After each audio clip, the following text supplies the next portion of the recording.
हरे कृष्ण। आप सभी भक्तजनों का हार्दिक स्वागत है, हार्दिक अभिनंदन है आज की कक्षा में। और आप सभी भक्तजनों को अक्षय तृतीया की हार्दिक हार्दिक हार्दिक शुभकामनाएं। बहुत बहुत बधाई है आपको इस पवित्र दिवस की।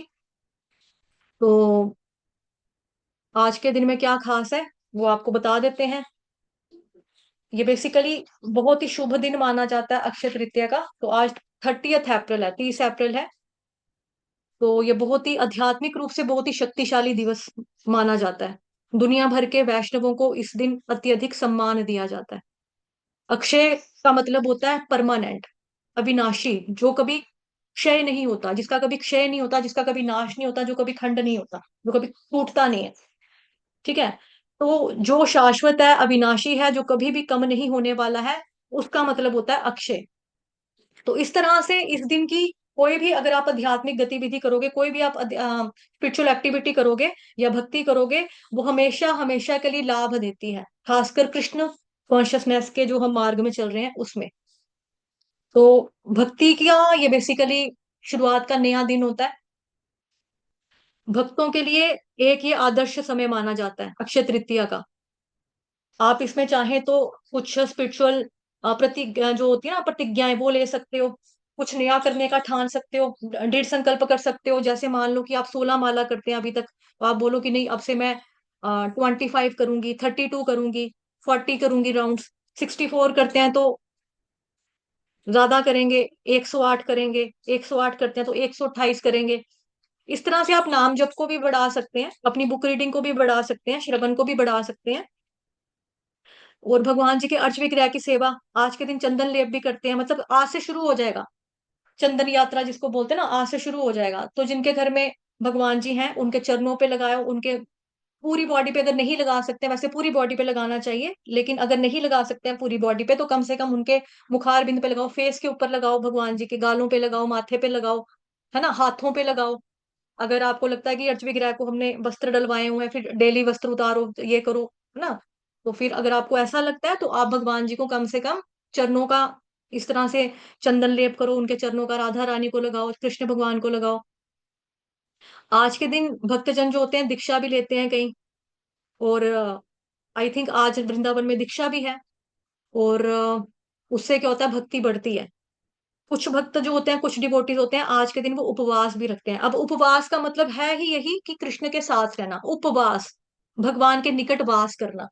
जप की जो माला है वो ज्यादा करते हैं, जितना ज्यादा हो सके उतना करते हैं। जितना ज्यादा कठोर तपस्या हो सके उतनी ज्यादा कठोर रूप से भक्तजन जो होते हैं तपस्या करते हैं। भगवान कृष्ण की सेवा हम किस तरह से कर सकते हैं, उसके लिए नए नए प्रोजेक्ट आप शुरू कर सकते हो।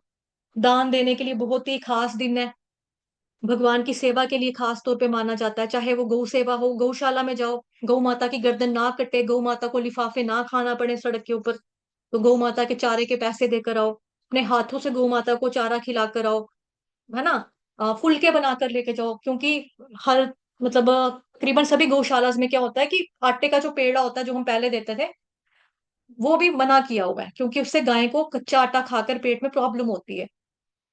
हम अपनी तरफ से सेवा करने जाते हैं लेकिन इसको बेचारी को कष्ट देकर आते हैं, तो ये गलत है ना फिर। तो उससे बेटर है जिस तरह से हम अपने घर में चपाती बनाकर खाते हैं उस तरह से गौ माता के लिए चपातियां बनाओ। 40 फुलके ले जाओ, 50 अपने सामर्थ्य के अनुसार, अपने बजट के अनुसार, अपनी शक्ति के अनुसार कि आप कितना बना सकते हो, कितनी सेवा कर सकते हो गौ माता की। या फिर तुलादान जैसे होता है कि मतलब कि अपना वजन जितना हम तुलवाते हैं उसी हिसाब से गौ माता का चारा देते हैं गौशाला में जाकर, है ना। भगवान कृष्ण को गौ माता बहुत प्यारी है। भगवान कृष्ण ने खुद गोपाल बनकर उनकी सेवा की है, उनको चराने के लिए लेके जाते थे, बांसुरी बजाते थे, गौ माता एंजॉय करती थी। हर गौ माता का मन होता था कि कृष्ण भगवान जी मेरे दूध का पान करें, दूध पिए। तो कृष्ण भगवान को देखते ही गौ माता, जैसे माता बोलते हैं गौ को, गाय को माता का दर्जा दिया गया ना, तो माता, जैसे एक माता अपने बच्चे को देखकर, पुत्र को देखकर ही वात्सल्य से भर जाती ना, उसी तरह से गौ माता जो होती थी कृष्ण भगवान को देखते ही वात्सल्य से भर जाती थी। उनके स्तनों पे दूध उतर आता था कि कब कृष्ण और बलराम मेरे दूध पिएंगे, इस तरह से। तो भगवान के अर्च विग्रह की सेवा करनी चाहिए, श्रृंगार करना चाहिए भगवान जी का। अन्नदान जितना पॉसिबल हो सके उतना आप करो। ज्यादा नहीं कर सकते हो, घर पे मेड आती है, उसी को बनाकर चपाती वगैरह खिला सकते हो, है ना। तो गली में स्वीपर होते हैं, इनको खिला सकते हो। गरीब इतने हैं सड़कों के ऊपर, है ना। भिखारी होते हैं मंदिर के बाहर, इनको आप दो, मंदिर में जाके डोनेट करो। पैसा, बुक्स, विद्या दान सबसे बड़ा दान है। सबसे बड़ा दान जो है विद्या दान है। आध्यात्मिक ज्ञान सबसे बड़ा ज्ञान है। कृष्ण के बारे में किसी व्यक्ति को बताना, कृष्ण से उसको व्यक्ति को जोड़ना, प्रचार करना, प्रचार में किसी भी तरह का हेल्प करना, योगदान देना, XYZ किसी भी तरह से, वो आपकी अच्छी सेवा मानी जाएगी। अक्षय हो जाएगा वो, उसका आपको बहुत बहुत फल मिलेगा। ठीक है, पुस्तक वितरण हो, चाहे बुक डिस्ट्रीब्यूशन के लिए जाना चाहो तो जा सकते हो। जिस वे में, अगर कोई किसी के पास टाइम नहीं है तो वो बोल सकता है किसी को कि भी मेरे, मैं आपको 500 रुपया देता हूँ, 2 बुक्स आप भगवत गीता की किसी गरीब व्यक्ति को जो अफोर्ड नहीं कर सकता। जैसे स्टूडेंट होता है, स्टूडेंट के पास पूरे सूरे पैसे होते हैं ना, सभी बच्चों के पास ज्यादा पैसे नहीं होते। किसी स्टूडेंट को आप इस तरह से गिफ्ट कर सकते हो भगवत गीता, जो पढ़ना चाहता है, पढ़ने की इच्छा रखता है, इस तरह से आप दे सकते हो। तो जो दान करता है व्यक्ति, वो भगवान की दृष्टि में अनंत दान करता है। आज के दिन में जो थोड़ा सा भी करोगे वो बहुत ज्यादा माना जाएगा। तो जितना ज्यादा हो सके जप करो। स्नान आप लोग आज कर ही चुके हैं, जो भूल चुका है गंगा जल से स्नान करना, वो अभी भी गंगा जल अपने ऊपर छिड़क सकता है। ठीक है। और वैसे तो पवित्र नदियों में जाकर लोग स्नान करते हैं आज के दिन, लेकिन ठीक है, जहां पर इंसान भक्ति करता है वही स्थल वृंदावन माना जाता है। ये प्रभुपाद जी बता रहे हैं, चैतन्य महाप्रभु भी बता रहे हैं। तो हमें क्या करना है कि अपने ही स्थान पर रहते हुए, अगर आप हैं भक्ति कर रहे हो, करो। गंगा जल सभी हिंदुओं के घर में होता है, सभी सनातनियों के घर में होता है। जो नहीं नहाया अभी तक, आप उसको बाल्टी में डालो, गंगा जल के साथ आप नहाए, स्नान करो, और थोड़ा सा पियो भी। हृदय के साथ लगाओ, कंठ के साथ लगाओ। ठीक है जी। और जो नहा चुके हैं, ऑलरेडी पहले से स्नान कर चुके हैं, वो अपने हाथ से वैसे ही छिड़क सकते हैं, गंगा जल अपने सर पे डाल सकते हैं। उसमें भी कोई प्रॉब्लम नहीं है, एक ही बात है। गंगा जल की एक बूंद भी इंसान को पवित्र कर देती है। शरीर और आत्मा जो है वो शुद्धि का प्रतीक है ना। तो कई भक्त होते हैं बढ़ती पवित्रता और भक्ति की आकांक्षा में व्रत भी रखते हैं, उपवास भी रखते हैं। लेकिन जैसा कि मैंने पहले बताया, उपवास का मतलब क्या है? भगवान के नजदीक रहना। उपवास का मतलब ये नहीं है कि अच्छा चलो ठीक है, आज आटा तो नहीं खाना है, चलो चावल नहीं खाएंगे, फिर क्या खाएंगे? कुट्टू का आटा खा लेते हैं, आलू ले आते हैं, दही का रायता डालो बाजार से लाओ, मतलब दही लाओ, लस्सी पियो, ठीक है, ये खाएं वो खाएं। जब आपका व्रत रख के खाने की तरफ ही ध्यान रहेगा, उससे बेटर है कि खाओ, मतलब व्रत मत रखो। व्रत का मतलब ये है कि आप खाने पीने की तरफ कम ध्यान देके भगवान की भक्ति भजन ज्यादा कर सके। और अगर व्रत रखकर ज्यादा खाने की तरफ ही ध्यान जा रहा है, तो उससे बेटर है कि आप फुल्के ही खा लो, जो 2 रोज खाते हो दाल के साथ, वो ही खा लो। लेकिन माला ज्यादा कर लो। भगवान की भजन, आरती, कीर्तन, सत्संग, भागवतम की रीडिंग, कहीं कहीं जगहों पे भागवतम की कथा हो रही है, वहां पे जाके श्रवण करना चाहो तो कर सकते हैं। ठीक है। अगर जो लोग नहीं जा सकते हैं, तो भागवतम का शाम को बैच चलता है, ये 4:15 बजे, वहां पर आके श्रवण करो भागवतम का। और भगवान परशुराम का भी आज ही के दिन अवतरण हुआ था, उनका उत्सव भी आज ही मनाया जाता है, परशुराम जी का। तो वो अंशावतार हैं, जैसा कि हमने अभी 3-4 रोज पहले ही, 3-4 दिन पहले ही हमने चर्चा किया भागवत महापुराण की कक्षा में। तो भगवान जी के विभिन्न अवतारों के बारे में, है ना। तो धर्म की स्थापना और धर्मपरायण लोगों की रक्षा करने के लिए वो प्रकट हुए थे। भक्त उनसे वासना, क्रोध, लोभ, अभिमान, ईर्ष्या और भ्रम जैसे आंतरिक शत्रुओं से सुरक्षा के लिए प्रार्थना करते हैं, परशुराम जी से। तो हम प्रार्थना करते हैं आपके लिए भी, मैं अपने लिए भी, हम सभी भक्तजनों के लिए, जो हमारी फैमिली है यहाँ पे, और जो जो वीडियो देख रहे हैं फेसबुक पे, जो बाद में लाइव देखेंगे, बाद में यूट्यूब पे देखेंगे, उन सबके लिए प्रार्थना कर रहे हैं कि भगवान परशुराम हमारे हृदय में बैठे हुए विद्यमान राक्षसों का नाश करे। काम का, वासना का, क्रोध का, लोभ का, अभिमान का, ईर्ष्या का, भ्रम का नाश करे, और हमको विशुद्ध रूप से श्री कृष्ण भगवान जी की सेवा करने की शक्ति प्रदान करें। दान के, आज के दिन आप दान भी दे सकते हैं। ठीक है। भोजन देना बहुत अच्छा है, आध्यात्मिक ज्ञान देना उससे भी बहुत अच्छा है। ये मैं दोबारा से दोहरा रही हूँ, दोबारा रिपीट कर रही हूँ। ठीक है। भोजन क्या करता है कि जितनी इंसान को भूख लगी है, थोड़े टाइम के लिए, टेम्पररी बेसिस के ऊपर आपकी भूख को संतुष्ट करता है। लेकिन जो आत्मा की भूख होती है, आत्मा तो हमेशा भूखी रहती है ना भगवान कृष्ण के लिए, उसकी तो डाइट ही यही है। लेकिन जो ज्ञान होता है, भगवान से जुड़ा हुआ ज्ञान होता है, वो जीवन भर आत्मा को जीवित रखता है। आत्मा तो नो डाउट भगवान ने गीता में बता दिया, मरती नहीं है, जलती नहीं है, सड़ती नहीं है, भिगो नहीं सकते, डुबो नहीं सकते, काटा नहीं जा सकता, खंड नहीं किया जा सकता। लेकिन आत्मा प्रसन्न किसमें होती है? वो हमने भागवतम में भी पढ़ा, गीता में भी पढ़ा, भगवान कृष्ण की भक्ति कर कर, सेवा कर कर। तो आइए इस अक्षय तृतीया पर हम भक्ति सेवा में डूब जाएं, और भगवान और उनके भक्तों की हार्दिक सेवा करें, और समस्त वैष्णवों का आशीर्वाद प्राप्त करें। जगत गुरु शील प्रभुपाद की जय, श्री कृष्ण चंद्र भगवान की जय, ग्रंथराज श्रीमद् भागवतम महापुराण की जय। हरे कृष्ण, 3 बार हरे कृष्ण महामंत्र का उच्चारण करेंगे। हरे कृष्ण कृष्ण कृष्ण हरे हरे, हरे राम हरे राम राम हरे राम राम राम हरे हरे हरे। हरे कृष्ण हरे हरे राम हरे राम कृष्ण राम कृष्ण हरे कृष्ण हरे हरे हरे, हरे हरे राम राम राम हरे राम राम हरे हरे। राम राम हरे हरे हरे कृष्ण कृष्ण कृष्ण कृष्ण कृष्ण हरे हरे राम हरे, हरे हरे राम राम राम हरे हरे। हरे हरे हरे राम हरे राम राम। धन्यवाद आप सभी भक्तों का। और अभी हम शुरू करते हैं आज का सत्र। आज है 30 अप्रैल, आज है अक्षय तृतीया। आप भक्तों को हार्दिक शुभकामनाएं। और कोट आप लोगों के सामने है। जगत गुरु श्रील प्रभुपाद की जय। आज है 30 अप्रैल जी। हरे कृष्ण माता जी, पंचांग हरे प्रणाम। कृष्ण माता जी।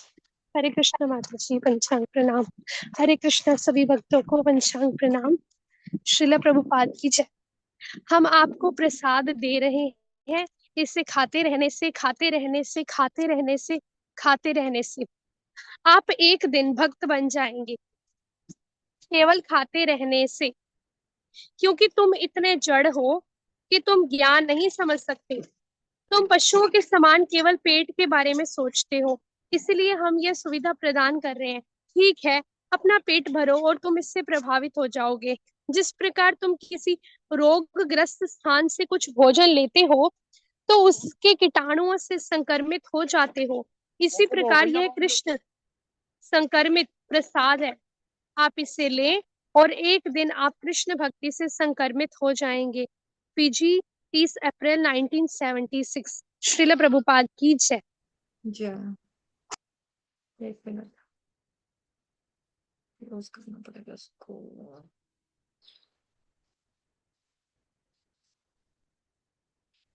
अभी हम श्रीमद् भगवत गीता करेंगे। भगवान श्री कृष्ण का, भगवान का ऐश्वर्य और विभूति योग, अध्याय 10, श्लोक संख्या 35-35।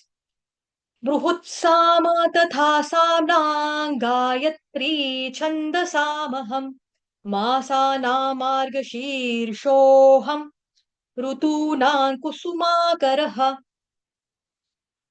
अनुवाद और तात्पर्य जगत गुरु श्रील प्रभुपाद द्वारा। श्रील प्रभुपाद की जय। मैं सामवेद के गीतों में बृहत साम हूँ और छंदों में गायत्री हूँ। समस्त महीनों में मैं मार्गशीर्ष अगहन हूँ तथा समस्त ऋतुओं में फूल खिलने वाली बसंत ऋतु हूँ। तात्पर्य जगत गुरु श्रील प्रभुपाद द्वारा। श्रील प्रभुपाद की जय। पढ़ो माता जी।